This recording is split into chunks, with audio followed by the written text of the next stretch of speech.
Hello, I'm Severin Suzuki speaking for ECHO, the Environmental Children's Organization. We're a group of 12 and 13-year-olds trying to make a difference. Vanessa Seti, Morgan Geisler, Michelle Quigg, and me. We've raised all the money to come here ourselves, to come 5,000 miles to tell you adults you must change your ways. Coming up here today, I have no hidden agenda.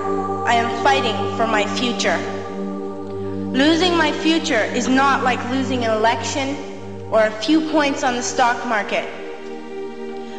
I am here to speak for all generations to come. I am here to speak on behalf of the starving children around the world whose cries go unheard. I am here to speak for the countless animals dying across this planet because they have nowhere left to go.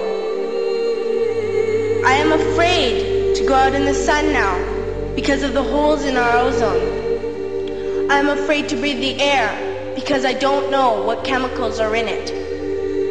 I used to go fishing in Vancouver, my home, with my dad, until just a few years ago we found the fish full of cancers. And now we hear of animals and plants going extinct, every day vanishing forever. In my life, I have dreamt of seeing the great herds of wild animals, jungles and rainforests full of birds and butterflies. But now I wonder if they will even exist for my children to see. Did you have to worry of these things when you were my age?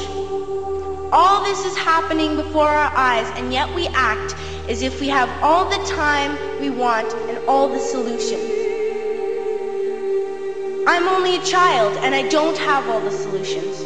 But I want you to realize, neither do you. You don't know how to fix the holes in our ozone layer. You don't know how to bring the salmon back up a dead stream. You don't know how to bring back an animal now extinct. And you can't bring back the forest that once grew where there is now a desert. If you don't know how to fix it, please stop breaking it. Here, you may be delegates of your government, business people, organizers, reporters, or politicians, but really, your mothers and fathers, sisters and brothers, aunts and uncles, and all of you are someone's child. I'm only a child, yet I know we are all part of a family, 5 billion strong, in fact, 30 million species strong.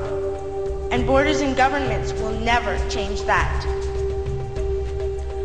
I'm only a child, yet I know we are all in this together and should act as one single world towards one single goal. In my anger, I am not blind, and in my fear, I am not afraid of telling the world how I feel. In my country, we make so much waste. We buy and throw away, and yet northern countries will not share with the needy. Even when we have more than enough, we are afraid to share. We are afraid to let go of some of our wealth. In Canada, we live the privileged life, with plenty of food, water, and shelter. We have watches, bicycles, computers, and television sets. The list could go on for 2 days. 2 days ago, here in Brazil, we were shocked when we spent time with some children living on the streets. This is what one child told us. I wish I was rich. And if I were, I would give all the street children food, clothes, medicines, shelter, and love and affection. If a child on the streets who has nothing is willing to share, why are we who have everything still so greedy? I can't stop thinking that these are children my own age, that it makes a tremendous difference where you are born. That I could be one of those children living in the favelas of Rio. I could be a child starving in Somalia, or a victim of war in the Middle East, or a beggar in India. I am only a child, yet I know if all the money spent on war was spent on finding environmental answers, ending poverty, and finding treaties, what a wonderful place this earth would be. At school, even in kindergarten, you teach us how to behave in the world. You teach us not to fight with others, to work things out, to respect others, to clean up our mess, not to hurt other creatures, to share, not be greedy.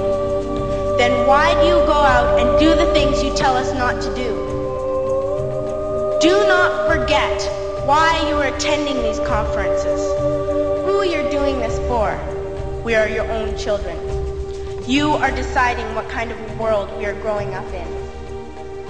Parents should be able to comfort their children by saying, everything's going to be all right. It's not the end of the world, and we're doing the best we can. But I don't think you can say that to us anymore. Are we even on your list of priorities? My dad always says, you are what you do, not what you say. Well, what you do makes me cry at night. You grown-ups say you love us, but I challenge you, please, make your actions reflect your words. Thank you.